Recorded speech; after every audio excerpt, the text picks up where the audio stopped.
Nuestro pensamiento es una constante e invisible emanación de nosotros mismos, y esta emanación substancial es en parte absorbida por nuestros vestidos, de suerte que, al envejecer, estos vestidos quedan cada vez más saturados de esos elementos mentales. Cada uno de nuestros pensamientos es una parte de nuestro yo real y verdadero, y, por consiguiente, nuestro póster pensamiento es una emanación de nuestro yo más reciente. Si llevamos vestidos ya viejos, nuestro yo actual reabsorberá los pensamientos que emitimos tal vez mucho tiempo atrás, de los cuales están saturadas nuestras ropas. Y de ahí que podemos muy bien reabsorber hoy la substancia mental emitida en estados de tristeza, de irritación y de ansiedad mientras llevábamos aquellos vestidos o ropas. Con esto, cargamos y afligimos nuestro yo actual con los estados mentales ya pasados y muertos, sentidos durante las últimas semanas y aún los últimos años. Cada uno de nosotros puede ser hoy un hombre distinto del que era ayer. Y es necesario, en la mayor medida que ello sea posible, que nuestra substantividad nueva deje de mezclarse con la antigua. No es sino este sentimiento de muerte que el espíritu experimenta de que despierta en nosotros el deseo de cambiar de ropa y de quitarnos de encima cuanto más pronto los vestidos ya viejos. Este mismo sentimiento es el que nos hace parecer más alegres y animosos cuando llevamos un vestido nuevo, lo cual se comprende, pues la nueva envoltura que nos echamos encima está libre enteramente de nuestras emanaciones mentales de los pasados tiempos. Así pues, determinamos en nosotros una pérdida de poderes llevando siempre vestidos viejos, como quien dice, yendo constantemente cargados con nuestro yo pasado y muerto, por razones de economía. No hay culebra que, por razones de economía, arrastre siempre consigo la piel de que una vez se ha desprendido. La naturaleza no se reviste nunca con vestidos ya viejos. La naturaleza nunca economiza, como lo hace el hombre, pues no aprovecha las plumas de los pájaros, ni las pieles de los animales, ni los colores de las flores. Si lo hiciese así la naturaleza, los colores predominantes en todas las cosas serían así como los matices descoloridos de las ropas ya muy usadas, y entonces el universo parecería una inmensa tienda de ropavejero. Es saludable vivir entre vivos colores y en medio de la mayor abundancia de ellos que sea posible. Lo que place a los ojos, descansa a la mente, y lo que descansa a la mente es una renovación de fuerzas para el cuerpo. En trajes y en todo lo concerniente al adorno y mueblaje de nuestras casas hay actualmente lo menos 10 colores distintos entre los que poder escoger, cuando no había hace 20 años más que uno solo. Este es uno de los muchos indicios que tenemos como testimonio del creciente espiritualismo de las edades. La espiritualidad significa siempre una más fina o más aguda percepción y apreciación de todo lo que es hermoso.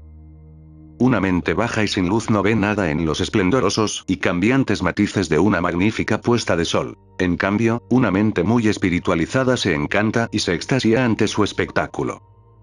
La espiritualidad significa simplemente el poder de hallar honda alegría y satisfacción en un número de cosas siempre mayor, siempre creciente, y no es en realidad más que un nombre nuevo que damos a esta suprema o celeste felicidad que toda naturaleza humana ha de comprender, más o menos tarde. La suprema felicidad de la mente, es la cual todo instante lo es de infinito placer y en la cual todo dolor es eternamente olvidado. Los variadísimos colores que usan actualmente en sus vestidos las mujeres no eran empleados 40 años ha, y aunque podían verse en las plantas, en las flores y en los animales, los ojos groseros de entonces no los sabían descubrir. Cuando llegaron a descubrirlos, a sentirlos inmediatamente quisieron imitarlos, y no solo fueron imitados aquellos, sino que nuestros ojos, ya más espiritualizados, se ocupan hoy en descubrir nuevos colores y nuevos matices, esforzándose en imitarlos también, lo cual lograremos sin duda, pues cuando la mente humana formula ardientemente un deseo y quiere cumplirlo, sin remisión lo cumple. La misma creciente espiritualización y refinamiento de la humanidad determina una mayor diversidad en la forma de los vestidos y en sus colores, dando más libertad a piernas, brazos y demás músculos, como vemos en los trajes que hoy gastan ya hombres y mujeres en sus ejercicios recreativos, tales como el yachting, el fútbol, el tenis, el ciclismo y otros semejantes, dejando gradualmente una mayor libertad al individuo para escoger el traje y los colores que le gusten más o le parezcan más adecuados. La frase ponerse el manto de otra persona, como indicando que se ocupa su lugar o que se ha tomado el mando o poder que aquella ejercía, es algo más que simplemente figurativa. Si nos ponemos el vestido de una persona realmente superior a nosotros, podemos absorber algo de su superior mentalidad, del mismo modo que si nos echamos encima las ropas de una persona de mente baja y grosera seguramente absorberemos algo de su inferioridad. Por medio de los vestidos podemos contagiarnos bajos pensamientos, del mismo modo que nos contagiamos las enfermedades. En realidad, el contagio de bajos o enfermizos pensamientos y el contagio de gérmenes patógenos que emite un cuerpo enfermizo y débil, saturando de ellos sus ropas, significan en el fondo una misma cosa, pues los elementos de una y de otra clase se mezclan y se combinan. Nuestros vestidos pueden ser dejados en reposo, lo mismo que nuestros cuerpos. Cuando nos ponemos un vestido que hemos tenido arrinconado durante algunas semanas o meses, aunque no nos agradará tanto como un traje completamente nuevo, puede muy bien parecernos en cierta manera mucho menos viejo y estropeado que cuando lo abandonamos. Y si dejamos colgadas las ropas de manera que tenga acceso hasta allí la luz del sol y el aire, se desprenderá de ellas, en más o en menos, la vieja substancia mental que contengan, pues los pensamientos tienen un peso real, aunque de imposible apreciación para cualquiera de nuestros materiales sistemas de pesar, pues del mismo modo que todas las substancias pesadas, también la substancia mental, en proporción a su pesadez, busca siempre los lugares más bajos e inferiores.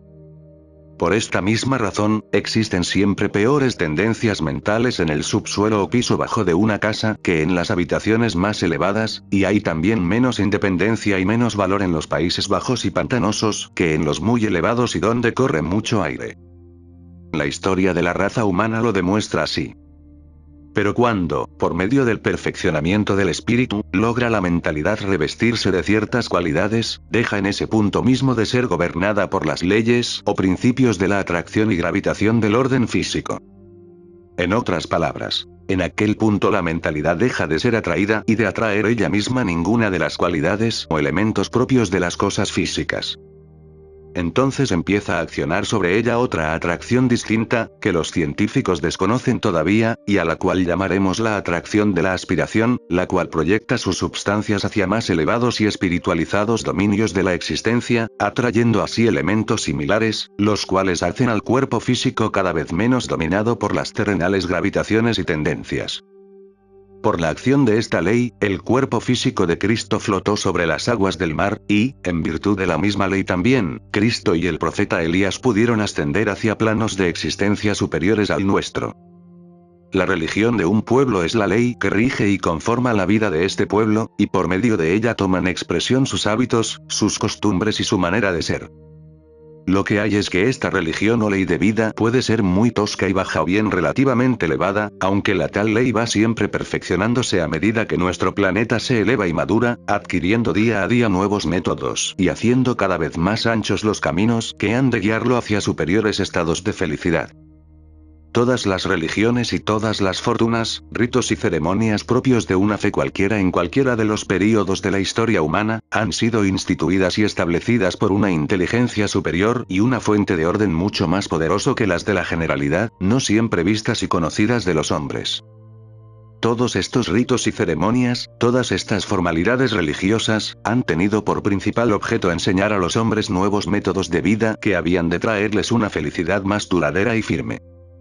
En las antiguas y en las modernas religiones, el sacerdote ha sido o ha estado en condiciones de ser el más calificado aspirante a la felicidad suprema, el hombre que ha tenido más desarrollada facultad de la plegaria al infinito, como fue también el medium visible entre el mundo inferior y el superior, entre el mundo visible y el invisible.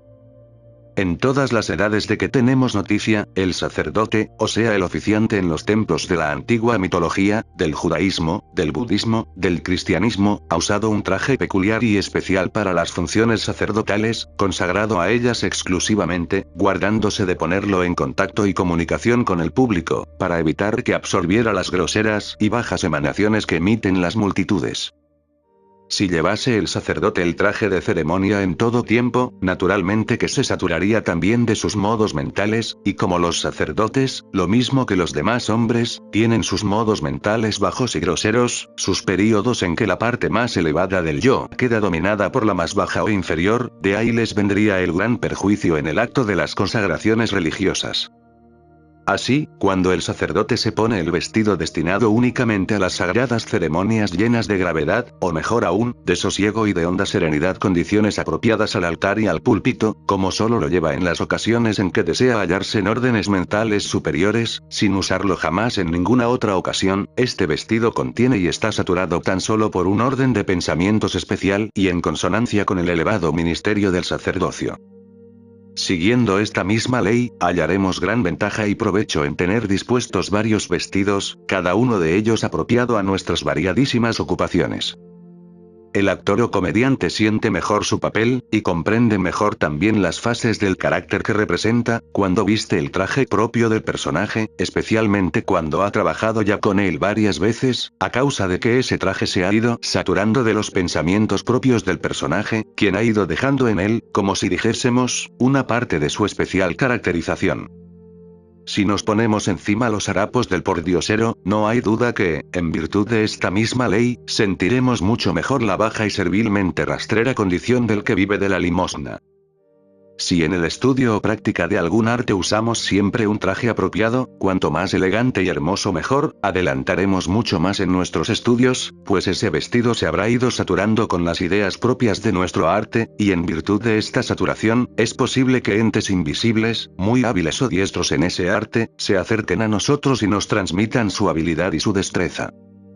Si, en cambio, para dedicarnos a este estudio llevamos el mismo traje que hemos llevado igualmente para trabajar o para movernos en atmósferas mentales inferiores, por este solo hecho levantamos ya una barrera entre nosotros y los entes invisibles que podían ayudarnos, barrera que, aunque nada tiene de material o física, nos hace menos accesibles a ellos. Hay realmente el germen de una verdad en la idea de que la reliquia de un santo o el amuleto bendito que se guarda en algunos templos posee un cierto poder o virtud. Un objeto o substancia material que ha llevado una vez o ha tocado cierta persona puede haber absorbido una parte del ente mental de esta persona, que se comunicará o actuará a su vez sobre aquellos que se pongan en contacto con aquel objeto o substancia. Y naturalmente, si la porción de ente mental que contiene responde a la idea del bien, obrará en sentido benéfico, y en sentido maléfico si la mentalidad que absorbió se inspira en el mal. Al contemplar la sortija que nos fue regalada por un amigo o amiga, cuyos sentimientos son de profunda amistad para con nosotros, nos acordamos de él o de ella, y al hacerlo dirigimos o proyectamos nuestro pensamiento lleno de bondad hacia ellos, y si ellos desean realmente nuestro verdadero bien, recibimos a cambio de nuestro recuerdo una corriente mental que nos ha de ayudar muchísimo.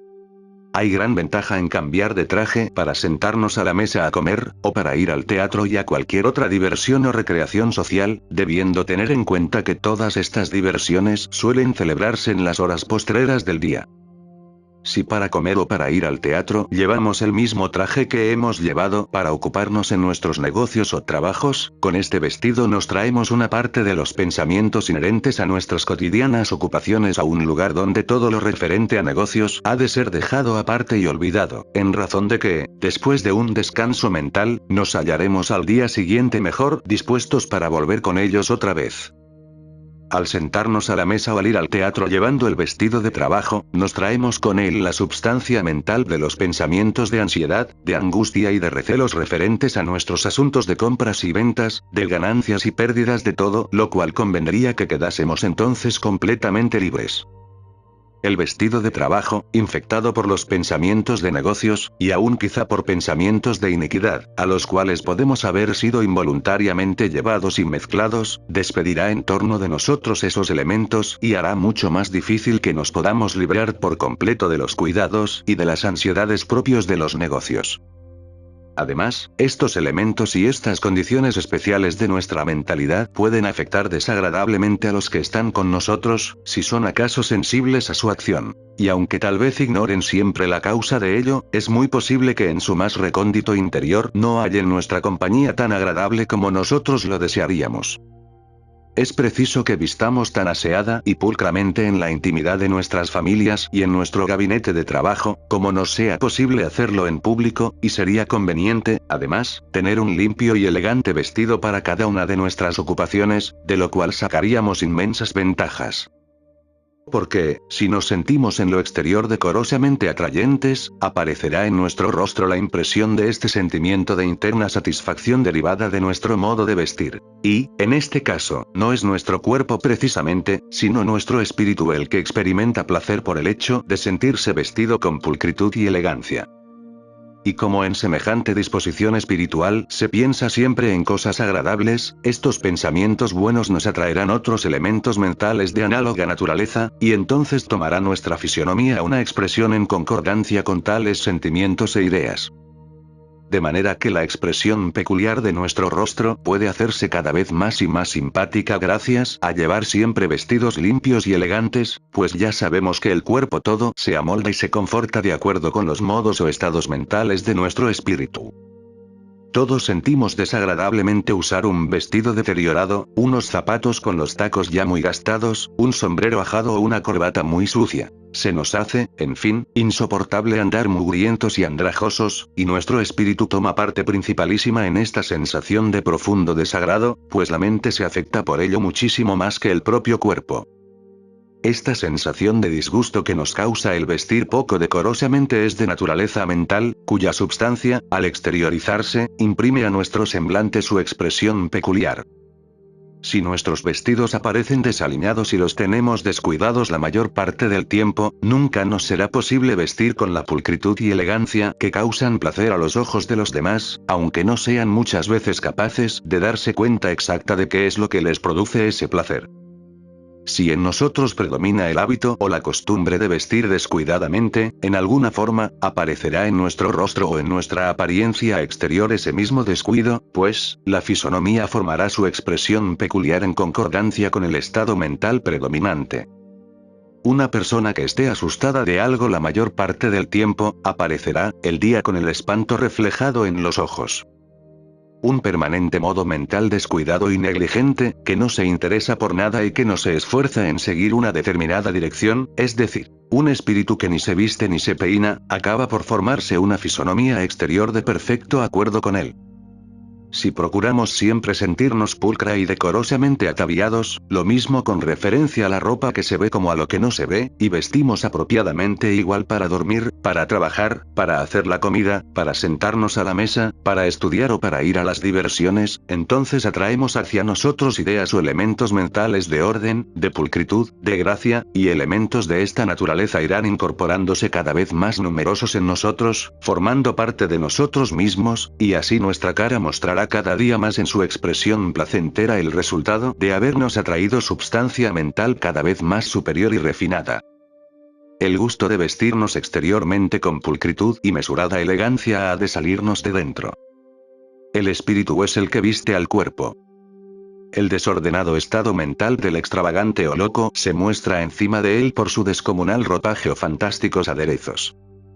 Cuanto más fuertemente deseamos los modos mentales de orden, de pulcritud y de gracia, en una palabra, la expresión de todas las cosas buenas, con mayor abundancia fluirán hacia nosotros tales pensamientos o modos mentales. Con la idea adquirimos siempre la capacidad para expresarla. Cada uno de estos órdenes de pensamientos ha de poderse expresar y demostrar cada vez más por sí mismo en cada uno de nuestros actos. El orden, la limpieza y el buen gusto prevalecerán entonces, no tan solo en lo que al vestir se refiere y en la elección de los más apropiados colores, sino también en todo lo que hagamos. En nuestra escritura, en el modo de tener arreglado el cuarto de estudio o de trabajo, en nuestro modo de andar, en nuestro modo de hablar, en nuestra general apariencia. La gracia de Dios es en nosotros un principio, una causa de acción, que afecta y ejerce su influencia sobre la totalidad de nuestra existencia, en todos sus aspectos. Toda ella es gracia, en su literal y más común significado, porque la gracia no es otra cosa que una cualidad divina y la gracia del movimiento, la gracia la apariencia o de la figura, lo mismo si la vemos en un actor que en una danzarina o en una señora de su casa, nace siempre del ordenado modo o condición mental que, con la rapidez de la electricidad, planea antes lo que ha de ejecutar, y lo ejecuta luego con arreglo al plan trazado, lo mismo si se trata de hacer solamente un gracioso saludo que si hemos de dar a una frase determinada una especial entonación a fin de que despierte en nosotros alguna idea o emoción de tan excesiva sutilidad que no pueda ser expresada por medio de palabras. En el reino de Dios no hay cosa alguna que sea trivial. La acción religiosa, o sea la ley de vida y de realización de todas las cosas buenas, exige el uso y aplicación de alguna fuerza. Y la fuerza es pensamiento, así como todo pensamiento es una parte, o quizás una expresión, del infinito espíritu. Y a medida que vamos aprendiendo a hacer un mejor uso y más apropiada aplicación de esta fuerza, mejores serán también los resultados que obtengamos. Los colores son la expresión de las condiciones o cualidades mentales. Las mentalidades llenas de desesperanza, de tristeza o de melancolía eligen el color negro. Nuestro pueblo, que tiene firme creencia en la muerte, o sea que considera la separación del cuerpo y del espíritu como el término de toda comunión entre sí mismo y la mentalidad que ha estado en uso de este cuerpo, se viste de negro, que constituye un símbolo adecuado para los desesperanzados y faltos de ideas claras acerca de las condiciones en que podrán existir los amigos y parientes que nos dejan. Los chinos, en cambio, para quienes la muerte significa tan solo que el espíritu se desprende de su cuerpo, se visten de blanco cuando los abandona alguno de sus parientes o amigos, lo que indica en ellos nada más que una temporal tristeza, templada todavía por el conocimiento cierto de que los seres cuando mueren, aunque son visibles para los ojos de la carne, continúan tan cerca de ellos como cuando vivían. El negro mate, sin brillo alguno, es el color propio de lo inerte, de lo decaído. Es el color que prevalece en la tierra, que lo domina todo, cuando la vida, la luz, el calor y la alegría del sol nos han abandonado por completo.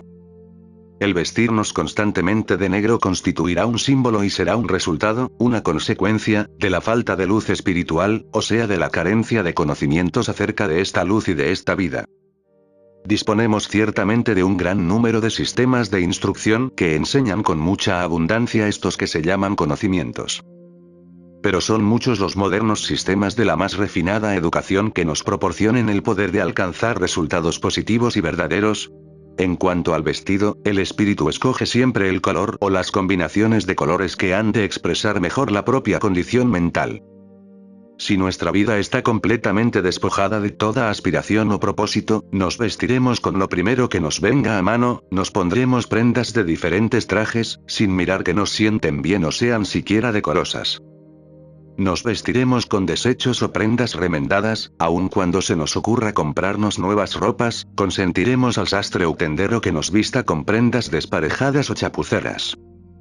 Si nos hallamos próximos a lo que llaman la mediana edad, y miramos nuestra propia juventud como un período para siempre pasado, considerándonos ya en los grados más bajos e inferiores de la vida, en el linde de los dominios de la existencia en que todo placer de vivir, toda esperanza y toda alegría nos son arrebatados, en camino de convertirnos al cabo de muy pocos años en un hombre o mujer enteramente decrépitos, es muy probable que nos sintamos inclinados a vestir de negro, y aun con ropas ya fuera de uso, que es el color que llevan más los hombres y las mujeres que se creen ya para siempre desposeídos de toda esperanza y de toda alegría de vivir, a quienes la presencia de la juventud, con sus placeres y su amor de los colores brillantes, causa profundísimo desagrado, pues su único consuelo parece ser la idea de que toda juventud se ha de marchitar y venir a parar rápidamente en una existencia tan penosa, tan triste y tan lúgubre como la suya propia. Nuestro país, y todos los países, están llenos de personas, lo mismo hombres que mujeres, que tienen poco aprecio y poco amor por la ropa que llevan, sin fijarse mucho ni en la forma ni en la elegancia de los colores, diciendo que de todas maneras se han de estropear y envejecer, y hay quienes consideran que el poner amor y escrupuloso cuidado en aparecer elegantes y agradables es propio solamente de la gente joven. Hay signos ciertos de muerte, y los cuerpos de las personas que así consideran lo referente al vestido podemos afirmar que han comenzado a morir. Tienen el cuerpo en camino de ruinas a causa de que su espíritu está igualmente arruinado. Porque adornar de un modo elegante y apropiado al cuerpo, que es el instrumento que ha de usar nuestro espíritu, constituye una de las más legítimas, más agradables y más necesarias ocupaciones de la vida. Ella nos da las más seguras advertencias exteriores acerca de su condición interna, cosa que constantemente nos demuestra la historia de los hombres. Un traje sucio o estropeado no nos engaña nunca acerca del estado mental de quien lo lleva. Vestir constantemente de un modo descuidado significa falta de amor o de voluntad en hacer el esfuerzo necesario para vestirnos bien y para elegir la forma y los colores de las ropas que hemos de llevar. Y todo aquello que el cuerpo ejecuta sin amor y sin gusto acaba por constituir un daño y un perjuicio para el mismo cuerpo. Consideradas, pues, así las cosas, un hombre rico no puede ni debe de ninguna manera cubrirse la cabeza con un sombrero estropeado. En el período que llamamos juventud es cuando llega a su mayor intensidad nuestra espiritualización, a causa de que el espíritu disfruta entonces de un cuerpo sano y fuerte, y mientras tanto el espíritu permanece en cierto lapso libre por completo de la vieja idea de la muerte, que perennemente es expresada o exteriorizada, según las opiniones o prejuicios predominantes, por centenares y millares de personas que han alcanzado ya la mediana edad. La juventud, alegrada constantemente por sus intuiciones de elevada espiritualidad y profunda sencillez, está siempre inclinada a jugar y a retozar. No se para en cuidados y tiene irresistible afición a adornar su persona. Revelase semejante a lo que la misma naturaleza expresa en el reino vegetal en cuanto al color y a las variedades del color, en todo lo cual, mediante su inconsciente sabiduría intuitiva, se muestra más advertida y más sabia que muchas personas de mediana edad, a quienes, a consecuencia de habérseles oscurecido el conocimiento de la ley de la vida, se les han formado ya profundas arrugas en las comisuras de la boca y han perdido toda esperanza de nuevos placeres y alegrías. Por esta misma razón, el Cristo de Judea puso al niño por encima de los ancianos de Israel, diciéndoles: solamente aquellos que sean como este niño podrán entrar en el reino de los cielos. Cada vez que tomamos posesión de un cuerpo nuevo es cuando siente el espíritu, mejor que ve, como una vislumbre de su futura angelización, vislumbre de eternidad, que casi siempre queda, rápidamente oscurecida por la absorción de lo terreno que en el momento de nacer rodea ya al niño, y que lo último queda totalmente destruido por la vida terrenal.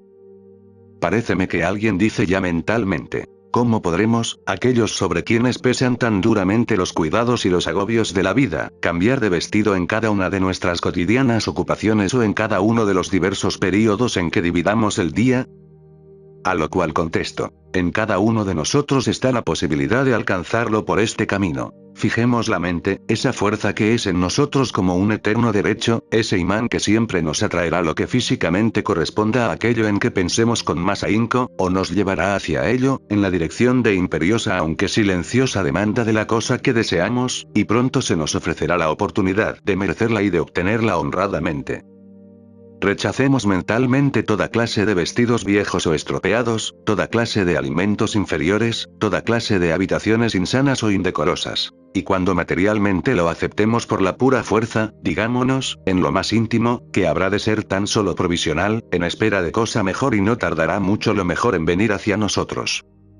Aquel que dice: no espero hacer nada mejor, ni tener nada mejor de lo que tengo y hago ahora. O bien, mi condición de fortuna o mi suerte será peor todavía dentro de un año de lo que ahora es, lo que hace es poner en acción los elementos mentales que pesarán sobre él, que lo aplastarán y tendrán sujeto a inferiores esferas, lo atraerán hacia los harapos y atraerán los harapos hacia él.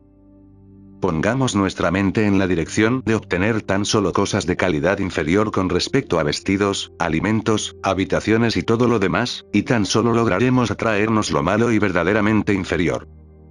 Pero pongamos con persistencia todo el poder magnético de nuestra mente en el deseo de obtener lo mejor en toda clase de cosas, y lo mejor, por la acción inevitable de una ley que no falla jamás, vendrá indefectiblemente hacia nosotros. Mantengamos persistentemente la mentalidad en la dirección de las cosas malas o peores, y en virtud de esta misma irresistible fuerza, seremos atraídos por aquella multitud de hombres y mujeres desarrapados y andrajosos que gustan frecuentas las subastas de trastos viejos, en donde compran y llevan a su casa ya una cama desvencijada, y una cómoda cuyos cajones no se pueden cerrar cuando están abiertos ni se pueden abrir cuando están cerrados. Ya una alfombra llena de polvo de las edades y aún de cosas mucho peores. Ya vestidos viejos, saturados de diabólica y de enfermiza substancia mental. Ya colchones podridos en que han muerto infinidad de personas. Pongámonos en esta corriente de mentalidad, y tardaremos poco en formar parte integrante de esa multitud miserable de hombres y mujeres que desean solamente lo inferior, que no saben aspirar a cosas mejores y más elevadas.